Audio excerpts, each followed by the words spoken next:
মই মানে এতিয়া কি কৰি আছিলোঁ, মই যিমানখিনি পইট্ৰি লিখা আছে নিজৰ ফোনৰ নোটপেডতে মই পইট্ৰিবোৰ লিখোঁ আৰু সেই পইট্ৰিখিনি আজি ভাবিলোঁ অলপ কালেক্ট কৰি থওঁ। বেকগ্ৰাউণ্ডত জুবিন দাৰ গান লগাই থৈছোঁ আৰু মই নিজে লিখা কবিতাবোৰ নোট ডাউন কৰি আছোঁ, দেখুৱাম বাৰু।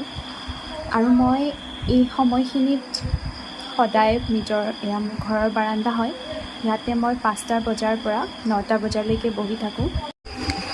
বৰ বেছি ধুনীয়া ভিউ নহয়, পাহাৰীয়া জেগাৰ দৰে একেবাৰে, কিন্তু মোৰ এই ভিউটো লৈয়ে খুব বেছি ভাল লাগে। আৰু ইউজুৱেলি এইডোখৰতে জোন ওলাই থাকে, আজি জোনটো ওলোৱা নাই, বতৰ ডাৱৰীয়া, কিন্তু এনেকৈ অকণমান ছাঁ, অকণমান পোহৰ আৰু বেকগ্ৰাউণ্ডত জুবিন দাৰ গান আৰু মই লিখা দুখৰ কবিতাবোৰ, আৰু যেন একোৱেই নালাগে।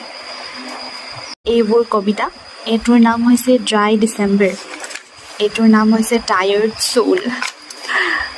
তো এইটো এতিয়া মই নোট ডাউন কৰিয়ে আছোঁ, দ্য ড'ৰ এহেড বুলি।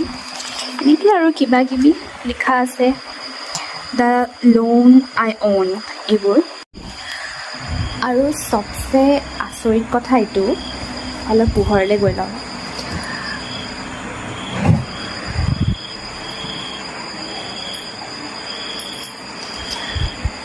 আৰু চবতকৈ আচৰিত কথা এইটো যে মই ইমানখিনি কবিতা লিখা আছে মোৰ, কিন্তু মই আজিলৈকে এইটোৱে নাজানো যে পাব্লিছ কেনেকৈ কৰিব লাগে।